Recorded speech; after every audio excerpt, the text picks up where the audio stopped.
Hello hi friends, అసలు videos పెట్టక 1 month పైన అయిపోయింది కదా. ఈరోజు మంచి యూస్ఫుల్ షార్ట్ అయితే వచ్చేసా. జియో మార్ట్లో గ్రాసరీ అయితే ఆర్డర్ పెట్టాను. జియో మార్ట్ యాక్చువల్గా మా ఇంటికి జస్ట్ 4 minutes వాకబుల్ డిస్టెన్స్ అంతే. ఈవెన్ ఒక 10 రూపీస్ ప్రోడక్ట్ పెట్టినా ఫ్రీగా డెలివరీ ఇచ్చేవాడు. నేను ఊరికి వెళ్ళి వచ్చేసరికి ఇప్పుడు 100 రూపీస్ బిల్ చేయండి, ఏ వస్తువు ఇవ్వట్లేదు. సరే డెలివరీ ఫీ పడినా ఓకే అన్నట్టు నేను ఆర్డర్ చేస్తుంటే కూడా అది డిజేబుల్లో ఉందనమాట. మన 99 బిల్ అయినప్పుడు యాక్టివేట్ అయ్యి అమౌంట్ పే చేయండి అని వస్తుంది. అట్లా ఉంది. సర్లేండి, ప్రతి చిన్న వస్తువుకి తిరగాలంటే వాళ్ళ ఇబ్బందులు ఎన్నో కదా.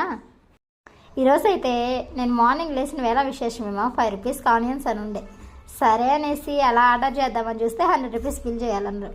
సరే యూస్ఫుల్ థింగ్స్ ఏమైనా కావాలేమో అని చూసేసి ఇంట్లో కొంచెం ధనియాల పొడి, సోపు, బెల్లం ఈ 3 లేవు. సర్లే అనేసి ఆ 3 తీసుకొని ఆనియన్స్ మొత్తం 100 రూపీస్ బిల్ చేశాను. ఇదైతే నేను ఆర్డర్ చేసిన స్క్రీన్ షాట్ అండి. ఈరోజు మార్నింగ్ నేను ఆర్డర్ చేసింది. ఫస్ట్ ఇక్కడైతే ఆనియన్స్ చూడండి 5 రూపీస్ పడ్డాయి. జాగరీ వచ్చేసి 950 grams మాత్రమే 65 రూపీస్ పడింది నాకు ఇక్కడ జియో మార్ట్లో. నెక్స్ట్ ఇక్కడ విమ్ వచ్చేసి 9 రూపీస్ పడింది. అలాగే కొరియండర్ పౌడర్ వచ్చేసి 100 grams నాకు 21 రూపీస్ పడింది. Normal rates as per shop చూస్తే ఆనియన్స్ ఇప్పుడు హైదరాబాద్లో కేజీ 20 అయితే అమ్ముతున్నారండి. అలాగే జాగరీ కిలో 60 నార్మల్ షాప్స్లో, ఇక్కడ 56 పడింది నాకు. 950 grams కదా, కానీ 65 వేశాడు.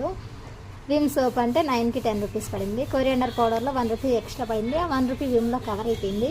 నాకు అక్కడ టోటల్ బిల్లు 106.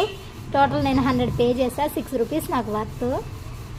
దీనికోసం ఏదో ఆనియన్స్ కిలో 5 రూపీస్కి వచ్చేసిన 20 బెనిఫిట్ అన్నట్టు ఫీల్ అయ్యాం.